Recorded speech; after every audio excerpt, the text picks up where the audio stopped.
பாலியல் அதாவது செக்ஸுவல் சம்மந்தப்பட்ட நிறைய விஷயங்கள் நிறைய பேருக்கு எத்தனையோ டாக்டர்ஸ் இதை பற்றி பேசியிருக்காங்க. ஆனாலும் பேசிகிட்டே இருக்கீங்க. ஏன்னா நீங்கள் எத்தனையோ டாக்டர்ஸ் இதுக்கு விளக்கம் கொடுத்தா கூட ஒரு செட் ஆஃப் பீப்புள் வந்து இன்னும் கன்ஃபியூஷன்லேயே இருக்கிறாங்க. ஸோ செக்ஸுவல் அப்படிங்கிறது சும்மா சாதாரண ஒரு மனநிலை, அதை மட்டும் பொறுத்து தான் அல்ல. இப்போ நம்மளுடைய மனநிலை, ஹார்மோன் இம்பேலன்ஸ், நம்மகிட்ட இருக்கிற உறவுக்கு இருக்கக்கூடிய இப்போ கணவன் மனைவினா கணவன் மனைவிக்குள்ளே இருக்கிற உறவு, பல விஷயங்களை பொறுத்தது. இது எப்படின்னு பார்த்தீங்கன்னா, இப்போ நம்ம வந்து ஒரு மாஸ்டர்பேட் பண்ணால் உடனே வந்து அது பிரச்சனையா அப்படிங்கிறத எல்லாருக்குமே, எனக்கு உறுப்பு சிறுத்து போகுது, எனக்கு செக்ஷுவல் டிஸார்டராக இருக்குது, நான் ஆண்மை குறைவு அப்படிங்கிற பல விஷயங்களை நம்மளுக்கு நம்மளே கற்பனை பண்ணிக்கிறோம். அதுக்கு தகுந்த மாதிரி சில தவறான ஊடகங்கள் மூலமாகவும் தவறான நபர்கள் மூலமாகவும் சில விஷயங்கள் ப்ரொபகேட் பண்ணப்படுது. அதெல்லாம் நம்பாதீங்க. உலக அளவில் எல்லாருமே பார்த்தீங்கன்னா எப்படி இருக்கிறாங்க அப்படிங்கிறத ஒரு நம்ம சர்ச் பண்ணாவே தெரியும்.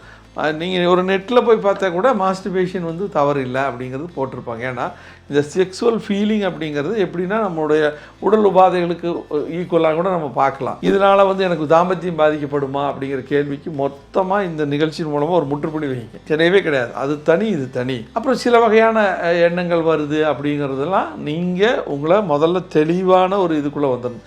உங்கள் சரத் மருத்துவமனை, வேர்ல்ட்ஸ் பெஸ்ட் இன்டிகிரேட்டட் ஹாஸ்பிட்டல்.